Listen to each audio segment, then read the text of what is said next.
Bueno, vamos. Bien, buenas tardes. Pues lo que iba diciendo, ¿vale? Vamos a hablar de primeros auxilios, de auxiliar a una víctima de accidente de tráfico. Vamos a ver, principalmente, no nos vamos a centrar en eso, nos vamos a centrar más bien en el tipo de lesiones que puede llegar a tener una persona en un accidente de tráfico, ¿vale? Bueno, pues no vamos a tardar más, es decir, vamos a empezar ya, ¿de acuerdo? Vamos a empezar ya. Vamos a ver. Bien, bien, vamos allá, perfecto. Bien, vamos a poner y me vais a decir. Bien, ¿veis la pantalla del ordenador? Sí. Sí, sí. Sí. Perfecto. Bien, vamos a ver. Lo primero que vamos a ver es lo siguiente, es qué tipo de lesiones se producen en un accidente de tráfico y cuáles son las más graves y las menos graves. Bueno, pues el tipo de lesiones que se sufren en un accidente suelen ser politraumatismos. ¿Y qué significa un politraumatismo? Lesiones de todo tipo, ¿vale? De todo tipo. ¿Cómo que lesiones de todo tipo? Sí, en un accidente de tráfico se puede llegar a sufrir fracturas, quemaduras, hemorragias, ¿vale? Etcétera, etcétera, etcétera. ¿Eh? Es lo peor que hay.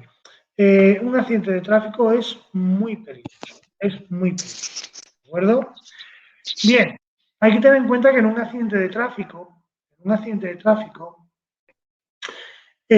hay 3 accidentes en sí. Hay 3 accidentes. ¿Cómo que 3 accidentes? Sí, señor. El primer accidente es nuestro coche contra un obstáculo. ¿Vale? Este sería el primer accidente. Nuestro coche contra un obstáculo. ¿Mm? El segundo accidente es que los ocupantes que van dentro del coche, se peguen con alguna parte dura de este coche. Este sería el segundo accidente. ¿De acuerdo? Que es lo que hay que evitar. Y luego el tercer accidente, aunque no me va a salir aquí el dibujo, son nuestros órganos internos. ¿De acuerdo? Es decir, puede ser, tened en cuenta que puede ser que el cinturón de seguridad me retenga, es decir, evite que yo me choque contra el parabrisas, pero claro, nuestro corazón, hígado, riñones, se desplacen hacia adelante, con lo cual pueden sufrir desgarros o lesiones graves internas. ¿De acuerdo? Que es lo que realmente es peligroso. Es lo que es realmente peligroso. Lo que nos pasa por dentro en un accidente. Pero bueno, no nos vamos a entretener ahí. ¿Cuáles son las lesiones más frecuentes en un accidente de tráfico? Pues, según el orden de frecuencia, las lesiones más frecuentes son las de la región cranoencefálica, es decir, las de la cabeza. ¿Eh? Nuestra cabecita lo primero que pega contra el obstáculo. Yo no sé qué coño tiene nuestra cabecita, que es lo primero que pega contra el obstáculo. Además, también que el cerebro, quieras que no, se va a chocar con la parte frontal de nuestra cabeza. En segundo lugar, lo que pega contra el coche son las extremidades inferiores. Rodillas, piernas, las piernas, vamos, las piernas. Las piernas. En tercer lugar, lo que pega contra el coche es la región torácica, es decir, el pecho, ¿vale? Y la región abdominal, lo que es el vientre, la barriga, ¿de acuerdo? Eso estaría en tercer lugar. En cuarto lugar, las extremidades superiores, los brazos, ¿de acuerdo? Y en último lugar, y sobre todo por el efecto rebote, la columna vertebral. Ahora, de estas lesiones, ¿cuáles son las más graves de estas 5 tipos de lesiones? Pues las más graves son la de la cabeza, sin duda alguna, aunque a alguno le volvería posiblemente hasta mejor persona, y la columna vertebral. Son las más graves, las lesiones más graves que podemos llegar a tener en un accidente de tráfico. Por supuesto, en tercer lugar, las de la región torácica y abdominal, ¿vale? En cuarto lugar, las extremidades inferiores. Y en quinto y último lugar, las extremidades superiores. ¿Perfecto? Sí, perfecto. Oye, ¿cómo sabemos qué tipo de accidentado, qué tipo de víctima de un accidente de tráfico, qué tipo de víctima está más o menos grave? Pues lo primero que hay que buscar es la persona que se encuentra inconsciente. Inconsciente. ¿Ahora qué? La persona que se encuentra inconsciente es la que nosotros vamos a considerar que está más grave. ¿De acuerdo? Porque si la víctima grita, si habla, aunque sea con dificultad, significa que aún sigue vivo. ¿De acuerdo? El problema que podemos llegar a tener con las personas que se encuentran inconscientes. Perfecto, aquellos que han perdido la conciencia completamente. Aquellos pueden ser que en un principio pueden llegar a estar graves. A estar graves. Oye, ¿y cómo localizamos a ese tipo de víctimas? Bueno, esto ya lo estuvimos viendo ayer, que debemos asegurar el lugar de los hechos, ¿vale? Y aquí ya empezamos a ver, en cuanto aseguramos el lugar de los hechos, ya vamos a intentar comprobar quién es el que está más grave y quién no. Por ejemplo, hay que comprobar la conciencia, es decir, si está consciente o no está consciente. ¿Y cómo lo compruebo? Hombre, hablándole o tocándole, provocándole estímulos dolorosos, por ejemplo, ¿de acuerdo? Es decir, yo me acerco a una víctima de accidente de tráfico, y cuando esté cerca de él, yo le preguntaré, oye, ¿estás bien? ¿Cómo te encuentras? ¿Qué ha pasado? Claro, ya a partir de ahí, ¿eh? La víctima me va a responder. O a lo mejor no me responde. ¿Qué me responde? Estupendo. Sigue vivo. En un principio no reviste gravedad. El problema es que yo le hable y que no conteste. Que no conteste. ¿Mm? También, claro, me puedo asegurar de que está inconsciente aplicándole estímulos. Es decir, tocándole o intentar aplicarle un estímulo un poquito doloroso para ver si esa persona responde a ese estímulo. ¿Vale? Para ver si responde a ese estímulo. Perfecto. Sí, perfecto. Vale, bien. Sí. ¿Qué dice? Ángel, se te va el volumen. Se me va el volumen. Esto es cosa no es de los ordenadores. Sí, un poco. Hay ratos que se te va el volumen, se te oye muy bajito, muy bajito. Parece que se aleja y eso, pero estás ahí. Pero bueno, sí, se va. Dios, macho. Yo no sé si voy a subir ya el volumen de los micrófonos. ¿Mm? Vamos a ver qué le pasa al micrófono. Speaker, comunicaciones,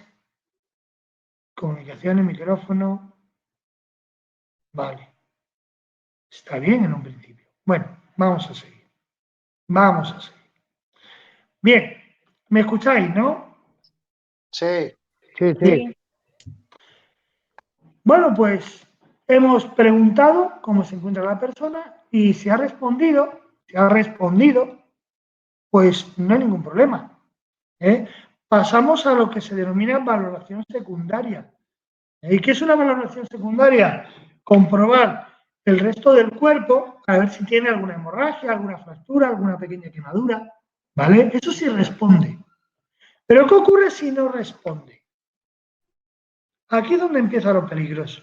Si la persona no responde, significa que esa persona está inconsciente. Con lo cual hay que gritar para pedir ayuda.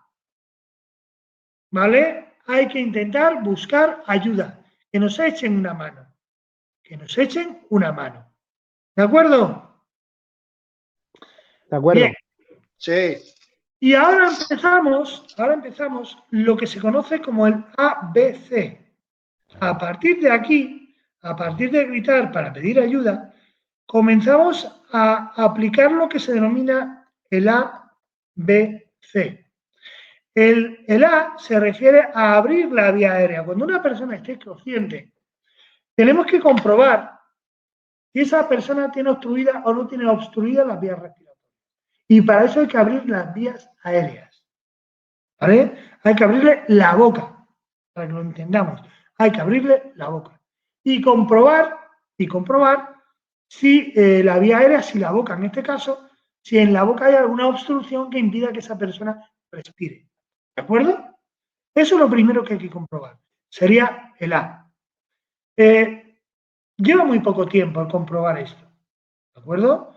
El comprobar si respira o no respira. Oye, yo le abro la vía aérea y resulta que respira. El tío sí respira. Sí respira.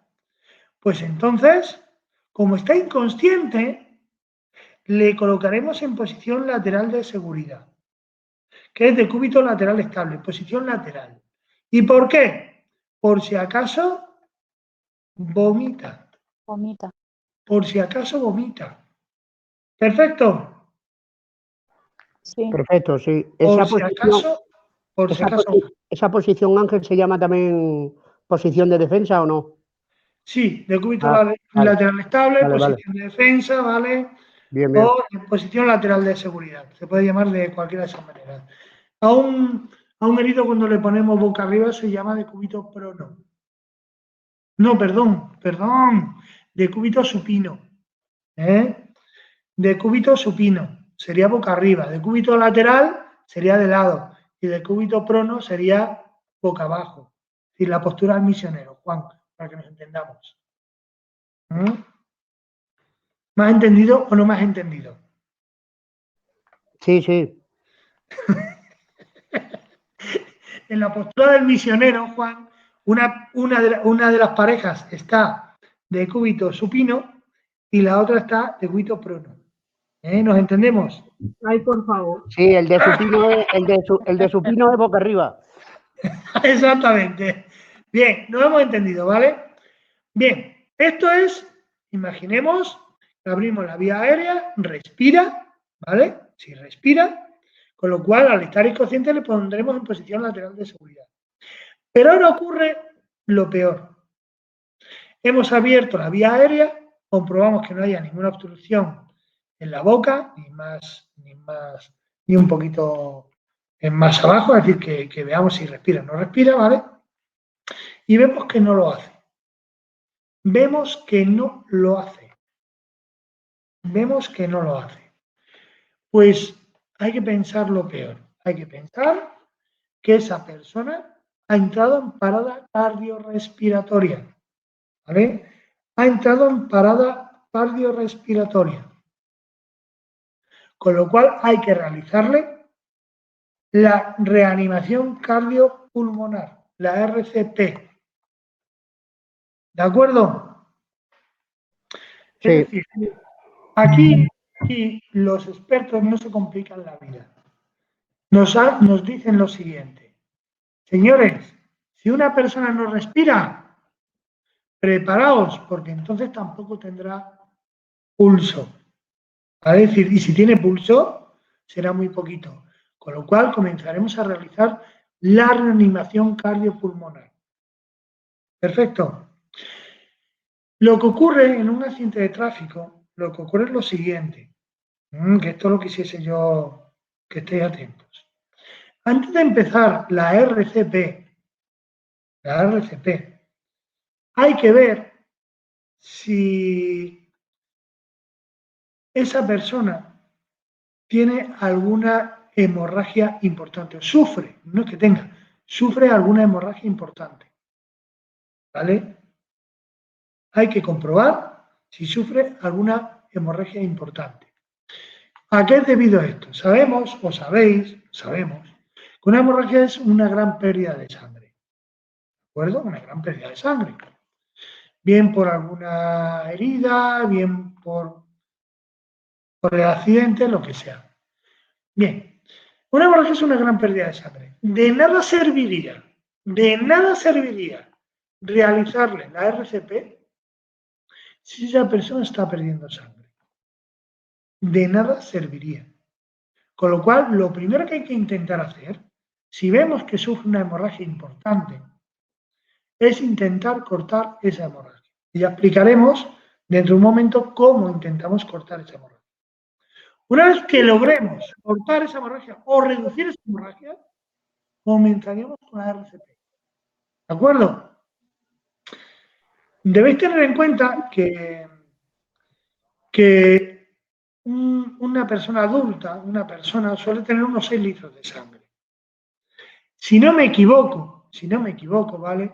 A partir de unos 2 litros y medio, 3 o 3 litros y medio, hay riesgo de muerte, de que perdamos esos litros de sangre. ¿De acuerdo? Sobre todo porque es una pérdida rápida. Ahí es donde está el peligro. Que la pérdida de sangre sea rápida es donde está el peligro. Pues hay que cortar la hemorragia como sea. ¿De acuerdo? Una vez que le cortamos la hemorragia, intentaremos salvarle la vida a esa persona. También os tengo que decir una cosa. Lo de las películas me parece a mí que se flipan un poquito. Cuando hacen la RCP por ahí en las películas. ¿Por qué? Digo que se flipan un poquito. Es muy difícil salvar. Bueno, no, perdón, no salvar. El que vuelva, el resucitar, como aquel que dice a la persona, es tremendamente complicado, realizando la RCP. Y entonces, ¿para qué coño la realizamos? Si no vamos a resucitarle nosotros realizando la RCP. Porque en esos momentos, realizando nosotros la RCP, estamos sustituyendo a los pulmones de esa persona, ¿vale? Y al corazón de esa persona. Estamos intentando que esa persona siga teniendo oxígeno, ¿vale? Y que ese oxígeno siga llegando a todas las partes del cuerpo. Porque cuando podemos morir es cuando realmente nos quedamos sin oxígeno. ¿De acuerdo? Bien. Sí. La reanimación cardiopulmonar, ¿cómo se realiza? Vamos a ver. Yo tengo que empezar a poner, a ver si me da tiempo a preparar mejor los programas que tengo hechos, ¿vale? Porque es que, macho, no lo tengo bien hecho. Vamos a ver. Lo primero que hay que empezar siempre son por las ventilaciones, las insuflaciones, ¿de acuerdo? El boca a boca, boca a boca. Recordad que a un crío, a un bebé, perdón, se le realiza el boca a boca nariz. Con nuestra boca le cogeremos la boca y la nariz. ¿De acuerdo? Se comenzará por eso, por las ventilaciones. Y luego continuaremos con las compresiones, con el masaje cardíaco. El masaje cardíaco, yo no sé si me vais a llegar a ver, ¿no? Esto es el esternón, este es el último hueso de aquí, ¿no? Pues 2 dedos por encima del esternón, generalmente,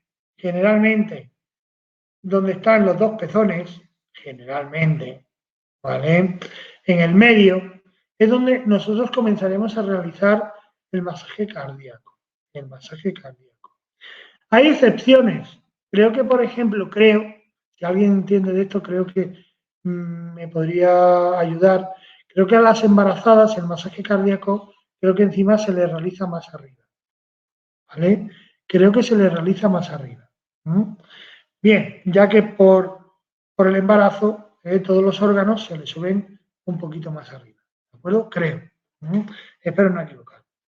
Pero bueno, serían 2 ventilaciones, 30 compresiones. 2, 30, 2, 30, 2, 30, 2, 30. Oye, ¿y hasta cuándo?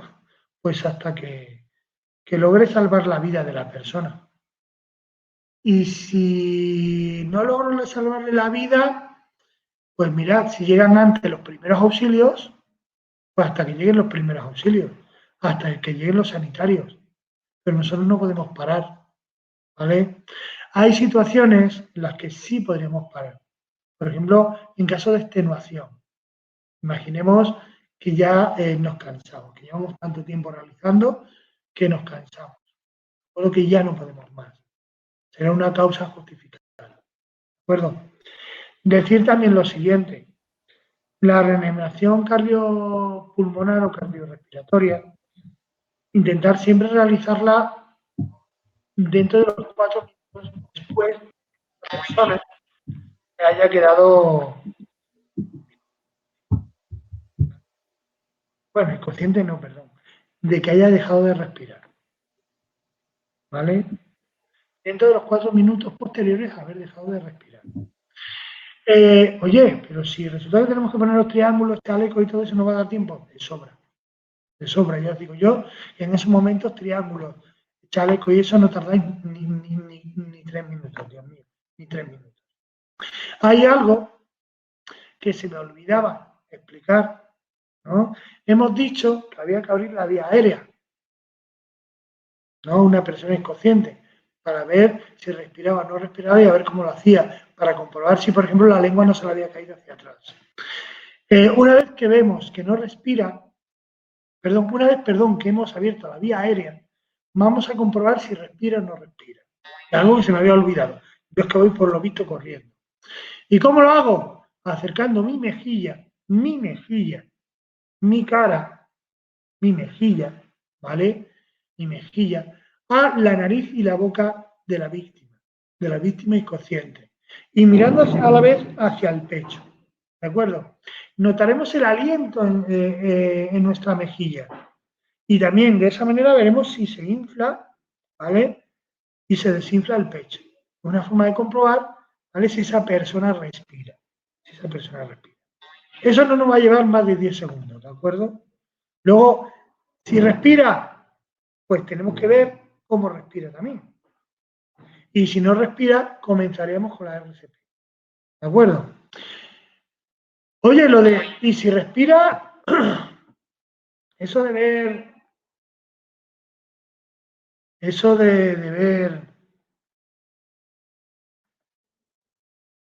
¿se me va el micro? No, ya no. No, te oigo bien, yo por lo menos. Ah, vale.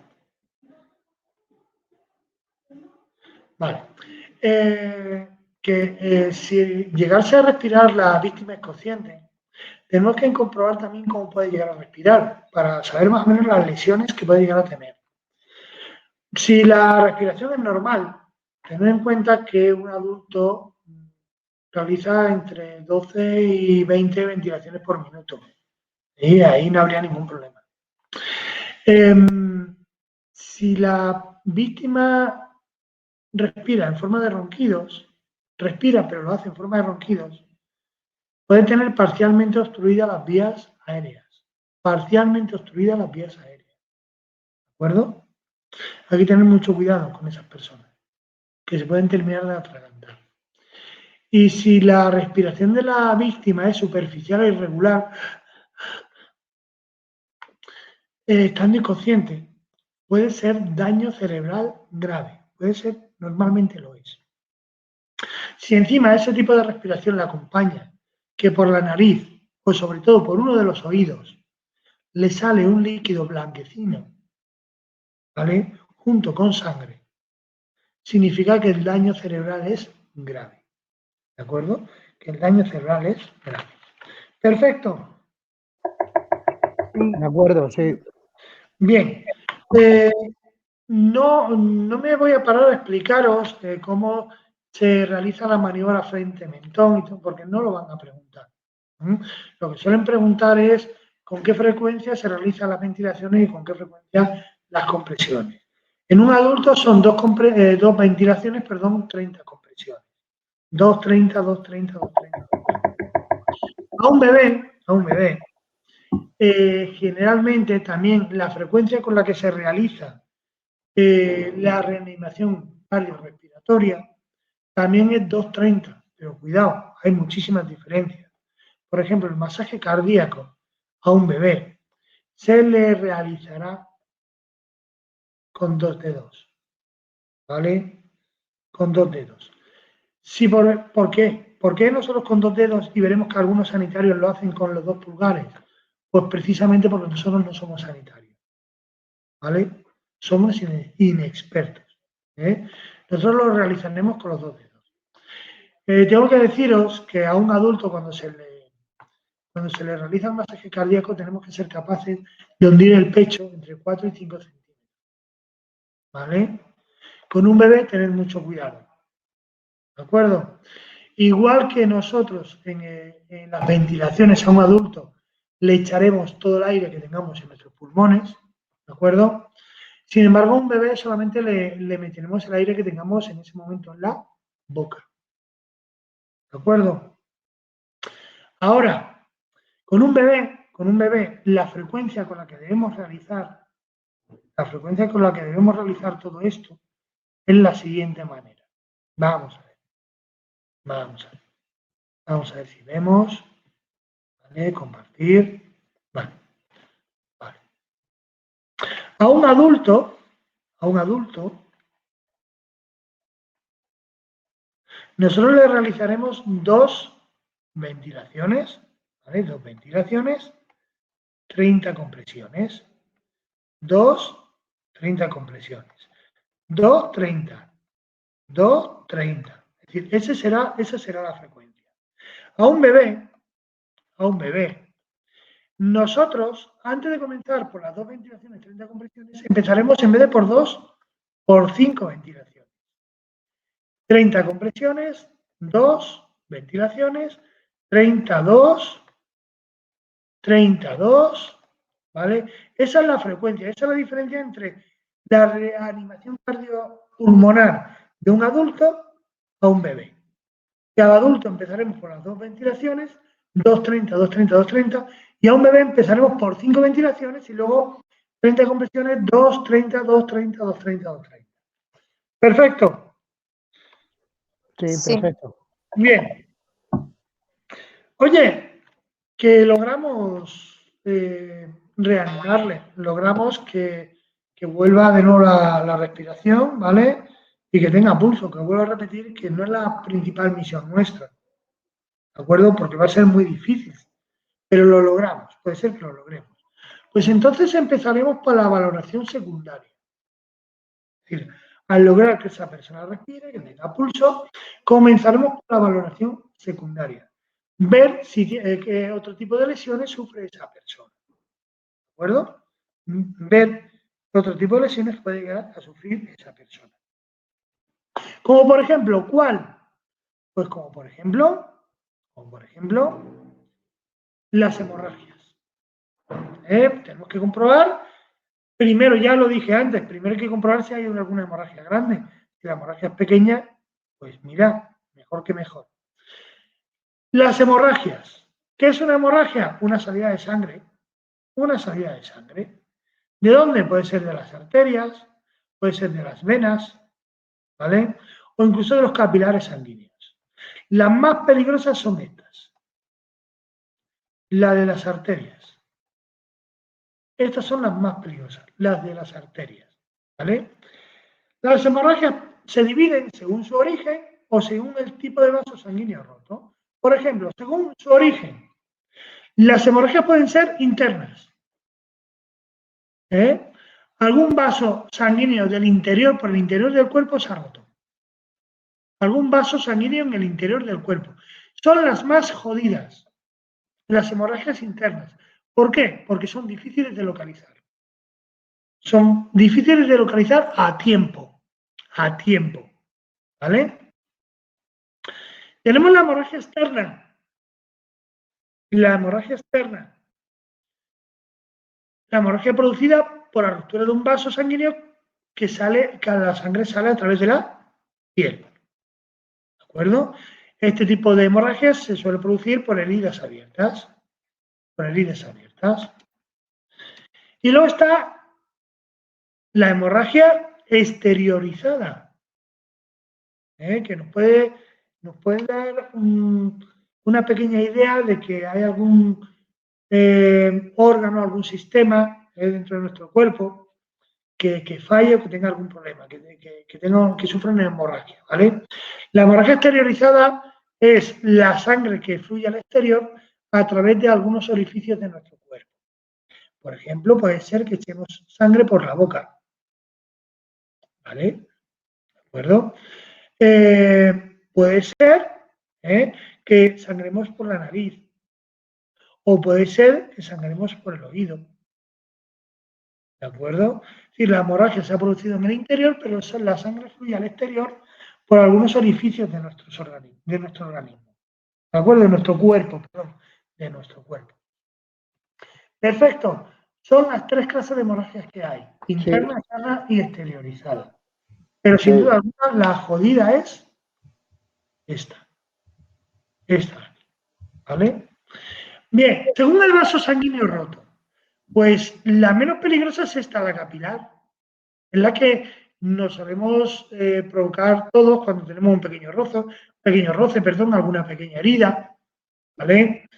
La sangre, pues, hombre, fluye en sábana, es decir, en poca cantidad y en sábana. Se extiende. Bien, luego tenemos la hemorragia venosa. Se ha roto alguna vena de nuestro cuerpo. La sangre, ¿cómo es? Pues un rojo oscuro, pero sale de nuestro cuerpo, sale de forma continua y sin fuerza. ¿Por qué? Porque es una sangre que vuelve al corazón. ¿De acuerdo? Y luego está la hemorragia arterial. Es la más grave. La sangre procede de alguna arteria. Tiene un color rojo brillante, rutilante. Y la forma en la que sale es a chorro intermitente. ¿De acuerdo? Como en las películas cuando a uno le cortan el cuello y sale como un aspersor. Igual. Son las más jodidas. ¿Por qué? Porque es la sangre que sale del corazón. Sale con fuerza. ¿De acuerdo? Es decir, esta sería la capilar, esta sería la venosa y esta sería la arterial. Perfecto. Sí. Oye, y el torniquete, nosotros le podremos aplicar, bueno, perdón, se me olvidó una cosa. Cuidado que seguimos hablando de las hemorragias. Luego hablaremos del torniquete. Pero antes hablaremos del shock. ¿Qué es el shock? El shock es cuando hay una gran pérdida de sangre, ¿vale? Es cuando la víctima ha perdido una gran cantidad de sangre. Y eso se suele producir en hemorragias intensas. ¿De acuerdo? Y significa que está perdiendo una gran cantidad de sangre. ¿eh? Mucho cuidado con ese tipo de personas. Mucho cuidado. Bien. Oye, ¿y cómo sé que la persona puede estar entrando en estado de shock? Tiene piel fría cuando le tocamos, pero a la vez sudada. Un sudor frío. Pulso débil, pero acelerado. ¿A qué se debe esto? Bueno, pues débil es porque cada vez le queda menos sangre y acelerado porque tenemos un cuerpo tan sumamente listo que el corazón acelera sus pulsaciones para que intente llegar la sangre a los órganos de nuestro cuerpo. ¿De acuerdo? Que detecta que no le está llegando. Luego la respiración es irregular. Boca seca. Pupilas dilatadas. ¿De acuerdo? Y por supuesto, disminución de la cantidad o volumen de orina. Ya que los riñones no están filtrando porque se están quedando sin sangre. ¿De acuerdo? ¿Y cómo coloco yo a una persona que está entrando en estado de shock? Pues hay que comunicar esta situación cuanto antes. Cuanto antes. Hay que mantener al herido vigilado. Por supuesto, hay que intentar mantenerle echado, pero con las piernas levantadas, unos 30 centímetros, ¿vale? Con algún objeto. ¿Para qué? Para que lo último que se quede sin sangre sea la cabeza. ¿De acuerdo? Sí. No le daremos líquidos. De acuerdo. Y le taparemos con una manta. ¿Vale? Evitando que sude. El shock significa que esa persona ha perdido mucha sangre. muchísima sangre. Perfecto. Sí. Luego está lo que es el torniquete. ¿Cuándo aplicamos nosotros un torniquete? Vamos a ver, nosotros no somos expertos, no somos sanitarios, ¿de acuerdo? Con lo cual, el torniquete, el famoso torniquete, nosotros solamente le podremos aplicar en caso de amputación de un miembro, ¿de acuerdo? En caso de amputación de un miembro. O podría ser también cuando no fuésemos capaces de cortar una hemorragia muy grave, ¿de acuerdo? Pero bueno. ¿Qué utilizamos para realizar el torniquete? ¿Alguna venda, alguna tela, alguna goma? De anchura suficiente, unos 10 centímetros de ancho, unos 10 centímetros de ancho, ¿vale? Y nos liaremos a apretar, lo colocaremos por supuesto entre la herida y el corazón, y nos liaremos a apretar esa venda, esa tela, esa goma que nosotros hayamos con la que estamos aplicando el torniquete, ¿de acuerdo? La aplicaremos incluso con ayuda de un pequeño palo, de un destornillador, de un bolígrafo, para apretar, apretar, apretar hasta que la víctima deje de sangrar. Hasta que la víctima deje de sangrar. ¿Vale? Bien, y una vez que hayamos conseguido eso, ¿qué tenemos que hacer? ¿Se lo podemos aflojar? Ni de cachondeo. ¿Vale? Ni de cachondeo. ¿Y por qué no se le puede llegar a aflojar el torniquete? Porque en cuanto nosotros cortamos completamente la circulación, pues se comienzan a formarse coágulos de sangre. ¿De acuerdo? Si nosotros aflojamos un torniquete, los coágulos de la sangre arterial, pues veremos cómo salen, fluyen al exterior. Pero los coágulos que se han formado en la sangre venosa no los vemos. ¿Y sabéis dónde van? Al corazón. ¿Vale? Al corazón. Con lo cual os podéis estar cargando a una persona. Lo mejor es no aflojar el torniquete una vez que le hemos aplicado. ¿De acuerdo? Lo que sí debemos hacer es poner en un lugar bien visible, que se suele coger siempre en la frente, es la hora en la que se ha aplicado este torniquete. Perfecto. Sí. Sí. Bien. Más cositas, más cositas. Oye, ¿cómo cortamos una hemorragia? ¿Cómo podemos llegar a cortar una hemorragia de la víctima? ¿Vale? Porque hemos estado explicando el tipo de hemorragias que nos podemos llegar a encontrar, cuándo aplicar un torniquete, ¿vale? Cuando una persona entra en estado de shock, pero lo que no hemos explicado es cómo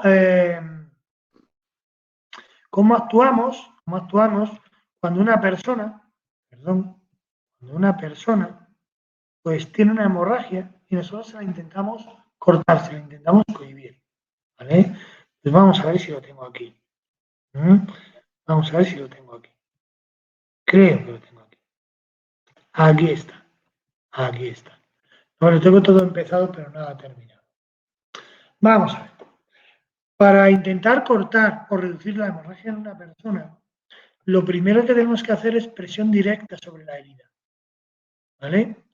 ¿Y de qué manera? Pues colocando encima pues alguna gasa, alguna prenda, pero que esté limpia para evitar infecciones. ¿Vale? Para evitar infecciones.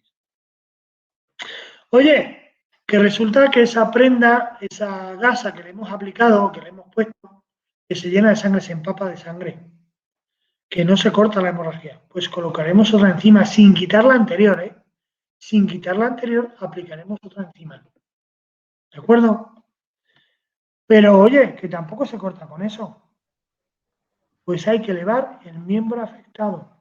Si la hemorragia ha sido en una pierna, pues levantar la pierna. Si ha sido en el brazo, levantar el brazo. ¿Vale? Manteniendo la gasa o la prenda. ¿De acuerdo?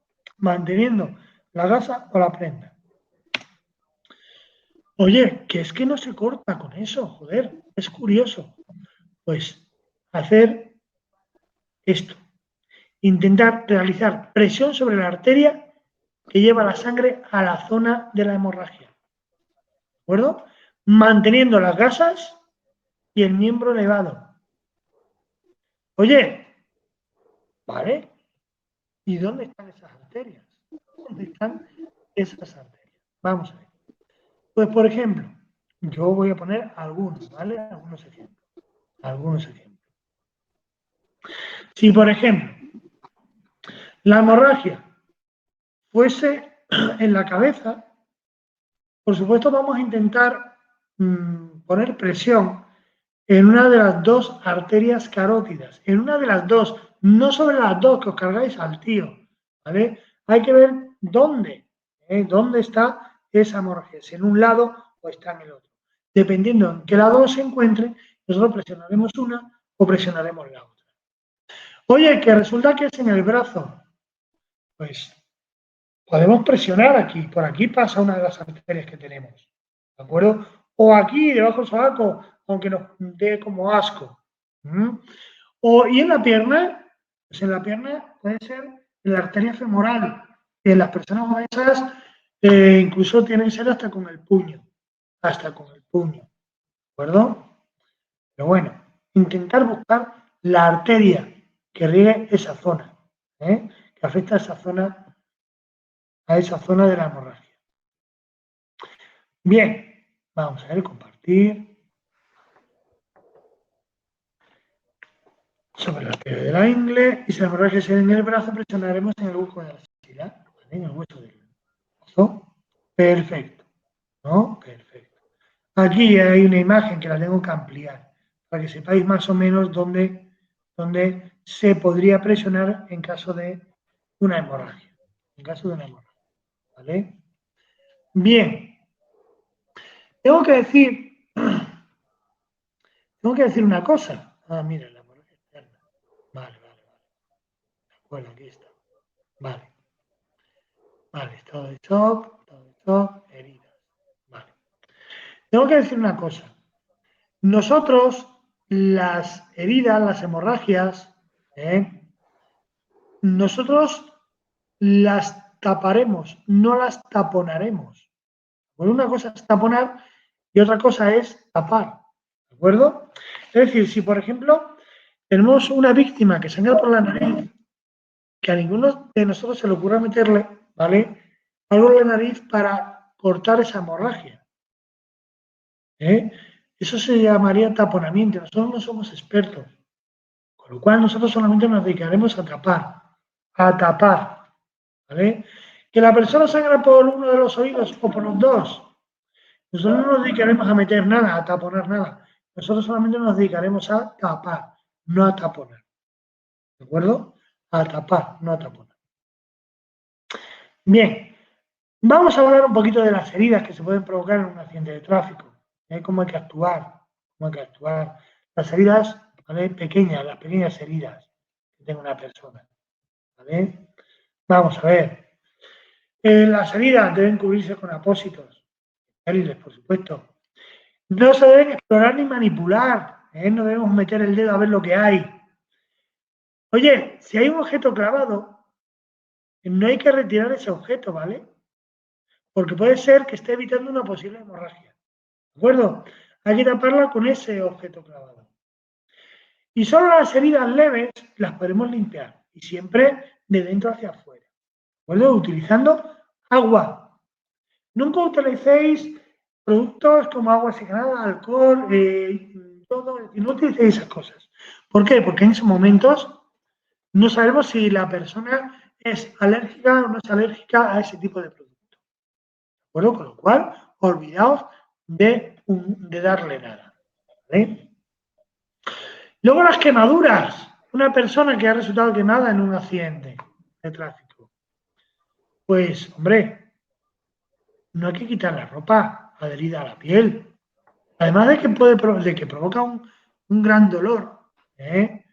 Además de que provoca un gran dolor, en ese momento puede estar evitando una posible infección. Tampoco hay que tocar la zona quemada. Tampoco hay que pinchar ni cortar las ampollas. Es un medio de defensa que tiene nuestro organismo, joder. Hay que refrigerar, esto sí, una vez que la persona hemos logrado apagar el fuego de esa persona que se estaba quemando, lo que sí haremos es refrescar con agua fría la zona quemada. Oye, ¿y durante cuánto tiempo? Pues, sinceramente, hasta que se le quite el dolor. ¿Vale? Por ahí sí que se aconsejan como mínimo, unos 10 minutos. ¿Vale? Pero lo mejor es cuando uno, por ejemplo, se quema haciendo algo, lo mejor es meter la mano o el brazo o lo que sea debajo del agua hasta que se le quite completamente el dolor. ¿No? La quemadura la tendré que cubrir con telas o apósitos estériles, pero cuidado, humedecidos con agua si es posible. ¿De acuerdo? Para que no se peguen a la piel quemada. Y nunca vendar dos superficies quemadas juntas. Imaginad que hay una persona que se ha quemado la mano y que la vendáis todos los deditos juntos, ahí. Todos los deditos juntos. Luego os imagináis a esa persona, la pobrecita saludando como la princesa Leticia Ortiz. Por favor, dedo por dedo. Las extremidades, ¿vale? No las vendéis, vamos, no leéis a venderlas juntas. Perfecto. Sí. Cancelar, vamos a ver. Siempre se me olvida algo de este tema. A ver qué más hay. Vamos a ver. Compartir, vemos la pantalla, bien. Ante las quemaduras, en general, ¿qué es lo que se debe hacer? La zona quemada, elevada. No aplicar pomada, ni ungüentos, ni tonterías. ¿Vale? Ni agua oxigenada, ni mercurocromos, nada de nada. Hay que vigilar las constantes vitales del herido. Y en un accidente de tráfico, al quemado, no se le debe dar de beber como norma general. ¿Vale? No se le debe dar de beber como norma general. ¿De acuerdo? Sí. Creo que aquí ya hemos acabado por hoy. ¿Vale? Creo que hoy ya. Vale, de acuerdo. Espero que me hayáis entendido algo, por lo menos. Sí. ¿Vale? Sí. Venga, lo dejamos por hoy. ¿Vale? Intentaré pasar lo que he dejado hoy. Vale, Ángel, gracias. Vale, muchas Venga. gracias. Vale, Ángel. Hasta mañana. Hasta mañana. Mañana.